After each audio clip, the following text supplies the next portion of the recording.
안녕하십니까. 신의균의 국방TV 1일 안보 브리핑입니다. 오늘도 역시 우리 대한민국을 둘러싼 중요한 안보 이슈들 간추려서 브리핑 해드리겠습니다. 기분 좋은 소식, 또 우려스러운 소식, 그리고 황당한 소식 다 있습니다. 첫 번째 소식입니다.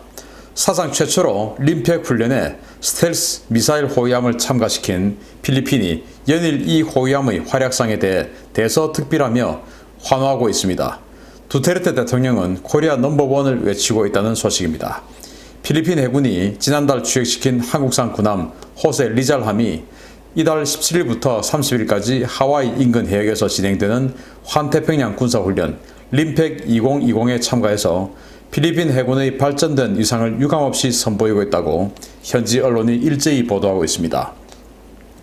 이번 림팩 훈련에 호세 리잘함의 투입을 직접 지시한 것으로 알려진 두테르테 필리핀 대통령은 측근들에게 한국이 만든 군함은 넘버원이다 라며 림팩과 같은 국제적 훈련에 참가해 필리핀 해군을 대표하고 위상을 높이는 데 손색이 없다 라고 극찬했습니다. 필리핀 언론이 2,800톤짜리 작은 호위함 하나에 이토록 열광하는 것은 이 호위함이 필리핀에서 갖는 상징성 때문입니다. 아시아 최빈국 중 하나인 필리핀은 그동안 우리나라와 미국, 일본 등이 무상으로 공유한 퇴역 함정들로 해군을 꾸려왔는데요. 두테르테 대통령의 지시에 따라 우리나라의 현대중공업에 3억 3,700만 달러라는 거금을 주고 두 척의 호세 리잘급을 구매했습니다. 호세 리잘급은 우리 해군의 대구급 호위함의 축소 다운그레이드 버전으로 필리핀의 예산 사정상 아직 미사일은 탑재하고 있지 않지만 필리핀 해군 최초의 함대공 미사일 운용 가능 스텔스 호위함이라는 점에서 필리핀 국민들의 큰 기대를 받고 있습니다. 필리핀 언론들은 연일 림팩 훈련에 참가한 호세 리잘함의 사진과 영상을 보도하며 대서특필하고 있는데요. 이 분위기 그대로 이어가서 필리핀의 한국산 무기 구입이 더욱 확대되기를 기대해봅니다. 자, 이 호세 리잘 참 잘생겼죠? 우리 FFX2 배치 2 대구급이에요. 그 대구급의 다운그레이드 버전인데 보시다시피 여기 이제 이 수직 발사관을 만들 수 있는 이 B 섹션을 만들어 놓고 여기다가 미사일은 장착하지 않았어요. 아직 예산이 없으니까 미사일 꽂지 않았습니다. 나중에 이제 해군 꽂을 거예요. 그리고 여기 뒤에 함대한 미사일도 지금 꽂지 않았어요. 해성 함대한 미사일 꽂아야 되는데 아직 없어요. 왜냐하면 돈이 없으니까. 나중에 갖다 줄 거예요. 이제 예산 확보되면. 그리고 이제 두 척을 했는데 두 번째 군함은 지금 현대중공업에 있습니다. 코로나19 관련해서 아직 여러 가지 방역 문제 때문에 그게 해결이 안 돼서 아직 현대중공업에 있고. 자, 필리핀이 이 군함을 얼마나 좋아하는가 하면은 7월 달에 필리핀으로 인계를 했습니다. 자, 그러면 통상적으로 군함을 인수를 받으면 뭐 한 최소 3개월, 많으면 한 1년 정도는 이 전력화 과정을 거쳐야 돼요.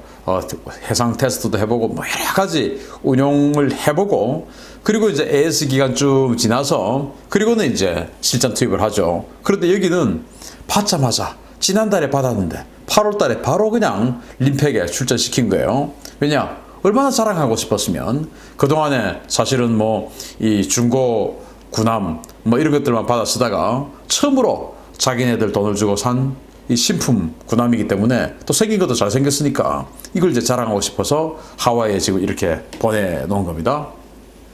올해 림팩은 원래 뭐 아주 큰 규모로 하려고 했다가 코로나19 관련한 여러 가지 문제 때문에 그 대폭 축소가 되어서 10개 나라만 참가를 했어요. 그런데 필리핀은 그래도 여기 참가해서 이렇게 뒤에 보니까 헬기 데크에 지금 천막을 쳐놓은 것으로 봐서 뭔가 이 함상 리셉션도 하고 뭐 그러는 것 같아요.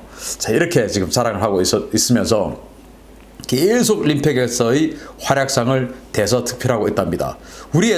우리나라가 좀 경제력이 어렵고 한마디로 못 살 때 뭐 별거 아닌 거 가지고도 정말 뭐 카프레이드 하고 막 그랬지 않습니까? 지금은 필리핀이 그런 것 같아요. 우리 한국 해군도 여기 지금 새 유승용함을 비롯해서 대형 군함들이 가 있지만 우리는 림팩 관련 소식을 전혀 들을 수 없죠. 왜냐? 우리 삶 전체 봐서 이 군함들이 가서 뭐 하는 거 이게 크게 중요하지 않다라는 거예요.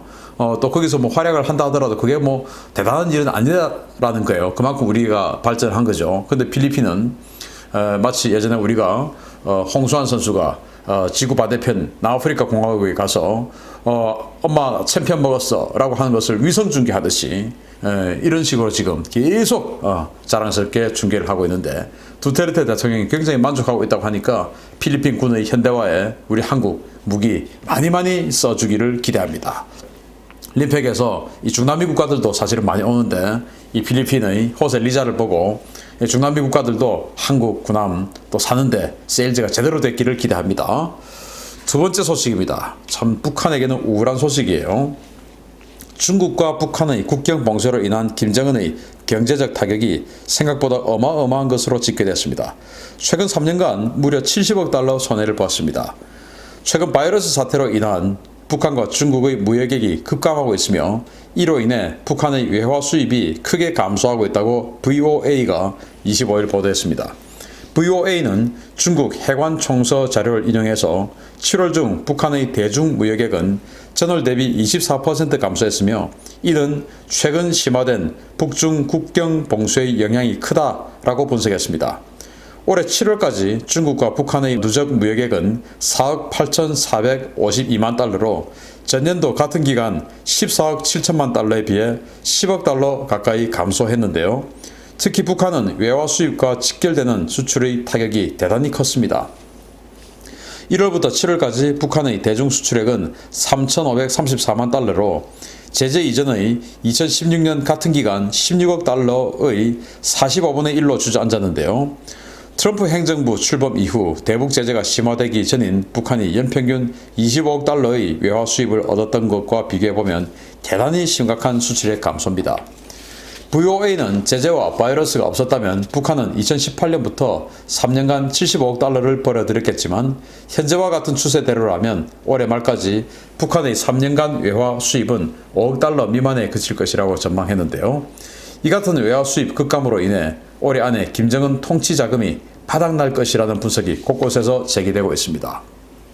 이거 지금 중국 관련한 중국 무역 액이에요. 그래서 2017년 이때까지만 해도 이제 18년부터 본격적으로 제재를 받았으니까 17년까지만 해도 연평균 한 25억 달러 거래를 수출을 했는데 지금 이제 다 합해서 5억 달러밖에 안 된다고 하니까 지금 김정은이가 18년, 19년, 20년 이 3년 동안 중국에 판매한 수출액이 70억 달러가 날아간 겁니다. 자, 그러면 이 이제 외화 그 수입 전투를 해야 되는데 북한 입장에서는 이 매출의 전체가 어떤 면에 있어서는 매출의 상당 부분이 김정은에게 바로 들어가는 품목도 있을 것이고 어떤 부분은 한 10%만 상납하는 부분도 있을 것인데 뭐 그렇다 하더라도 김정은에게는 최소 조 단위 이상의 자신의 쌈짓돈이 사라진 거죠.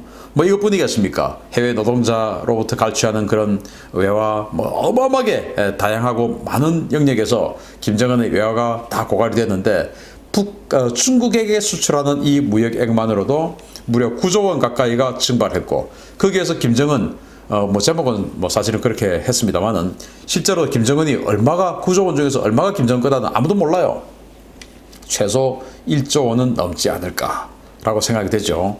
자, 김정은이 이렇게 지금 뭐 사실은 이 군정 지도부가 군권을 장악하고 뭐 이러고 있는 상황으로 봐서 김정은이 이 권력을 지금은 가지고 있을지 없을지 그것조차도 모르겠으나 아무튼 김정은의 정말 가시화되고 있는 것 같습니다. 계속 제재를 쪼으려고 하면은 트럼프 대통령이 재선에 성공해야만이 이 제재가 유지되지 않을까라고 생각을 해봅니다. 그러면 정말 북한 레짐 체인지 되고 그야말로 북한 2,500만 북한 인민들이 소통하면서 또 정보를 다 받으면서 그렇게 해서 우리가 이렇게 살았구나 이러면 안 되지. 그러면 우리도 외국으로도 진출하고 또 무역도 이렇게 제대로 해야지 라는 시장 경제에 대한 또 인간 본연 존엄의 가치에 대한 이런 욕구를 가지게 되는 그야말로 인간으로 만들려고 하면은 그 여러 가지 필요 조건 중에 트럼프 대통령의 재선도 좀 필요하겠다라는 생각을 이런 제재 때문에 봐도 해봅니다.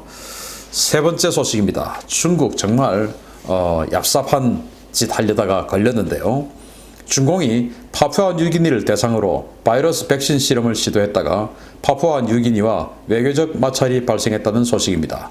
중공 당국이 파푸아 뉴기니에 파견 예정이던 중국인 노동자들에게 임상 실험이 채 끝나지도 않은 백신을 접종했으며 파푸아 뉴기니 당국이 이들의 입국을 허용하라고 압박했다가 파푸아 뉴기니가 이를 거부하면서 외교적 마찰이 발생하고 있다고 반중 매체 사운드 오브 호프가 현지 시각 24일 보도했습니다. 호주 언론과 AFP 등 외신 보도를 통해 알려진 이번 사건은 중국이 최근 중국 야금 과공 집단 유한공사 소속 직원 48명에게 임상 실험이 끝나지도 않은 자국산 백신을 투여한 뒤에 이를 파푸아뉴기니 입국 직전에 파푸아뉴기니 당국에 통보하면서 시작되었습니다. 중국은 외교 문서를 통해 그들이 백신을 맞았기 때문에 바이러스 양성 반응이 나올 수 있는데 감염된 것은 아니라 문제는 없으니까 백신 접종자 48명을 포함한 중국인 180명이 탄 전 세계의 입국을 허용하라 라고 파푸아뉴기니 당국에 통보했습니다. 파푸아뉴기니 정부는 중국 측 통보를 받고 격분해서 검증되지도 않은 백신을 맞고 무슨 일이 터질 줄 알고 그들을 들어보내냐라며 최소한 WHO 승인은 받은 뒤에 그런 얘기를 하라 라고 답신한 뒤에 중국 전 세계의 입국을 거부했습니다. 중국의 백신은 친중 성향 인사들이 장악한 세계보건기구에서도 믿을 수 없다는 평가를 내린 바 있는데요. 최근 중국 내에서 백신을 접종한 사람들이 38도 이상의 고열과 근육통 등의 부작용을 호소하고 있어서 중국이 검증되지 않은 백신으로 다른 나라의 팬데믹 위기를 초래할 뻔했다는 비판이 쏟아지고 있습니다. 파푸아뉴기니 영연방 국가죠. 원래 이제 이 인도네시아의 동쪽에 있는 그 섬 동쪽을 뚝 잘라가지고 네덜란드가 장악을 했었고, 그리고 독일이 또 진출하고, 그리고 마지막으로 남부지방에 이제 영국이 진출했어요. 그러다가 이제 1차 대전 때 독일이 지고 나서 오스트레일리아로 이제 이렇게 들어가가지고 오스트레일리아의 준주로 활동을 하다가 나중에 이제 독립을 따로 했는데, 그래서 영연방 국가입니다.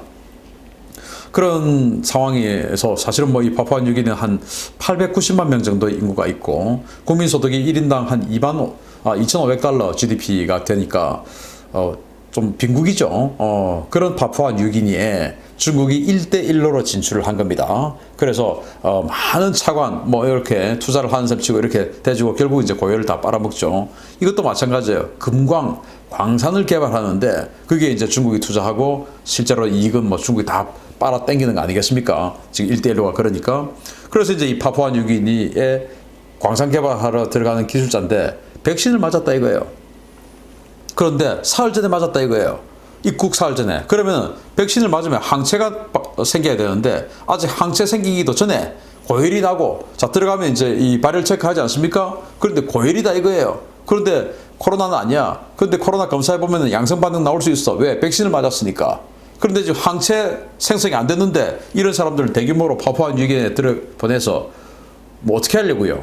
파푸아뉴기니는 지금 현재 확진자가 8명밖에 없다라고 합니다. 그건 이제 이 코로나가 발생하고 나서 신속하게 인도네시아와의 국경을 통제하고 그리고 외국과의 모든 통행을 다 단절해버렸어요. 그러다 보니까 이제 코로나 확진자가 8명밖에 없을 정도로 비교적 완전히 청정국가인데, 이렇게 지금 48명이나 백신 맞고 항체도 안 생긴 상태에서 양성 반응 나온 상태에서 대규모로 들어오겠다? 이거 임상 테스트 하는 거 아닙니까? 그래서 이제 파푸아뉴기니 정부가 열받아가지고 니 뭐한 짓이야? 하고 이제 입국 거부를 해가지고 아예 중국에서 비행기 뜨지도 못했다는 겁니다. 야, 이건 뭐 우리 그 동아시아에 있는 아주 잘 사는 나라, 어떤 나라하고 완전히 배치되죠. 어떤 나라는 정말 이 중국 사람들 제발 좀 들어와 줬으면, 그리고 중국에 있는 아주 높은 사람 제발 좀 그분 좀 뵙게 해줬으면 하고 온갖 아양을 떨고 있는 동아시아에 잘 사는 나라도 있는데, 이 동아시아 또 동남아시아에 이렇게 좀 그 잘 사는 나라보다 10분의 1도 안 되는 경제 규모의 이런 나라가 이렇게 소신 있는 행동을 중국에게 할 수 있다니 정말 본받아야 되겠습니다. 그래서 중국에 지금 이 그 백신 받고 막 그 웨이보나 이런 데 막 올라와요. 올라오는데 38도 막 열이 오르고 있다, 막 이 근육통, 막 몸살기 큰일 났다, 이제 이렇게 올라오는 그 글들이 전부 삭제되고 그렇게 올렸던 사람들이 사라지고 있답니다. 정말 무서운 중공정부 아닙니까? 자, 외국을 상대로 임상 실험을 하려고 했다가 걸린 중공, 정말 믿을 수 없습니다. 마치겠습니다. 감사합니다.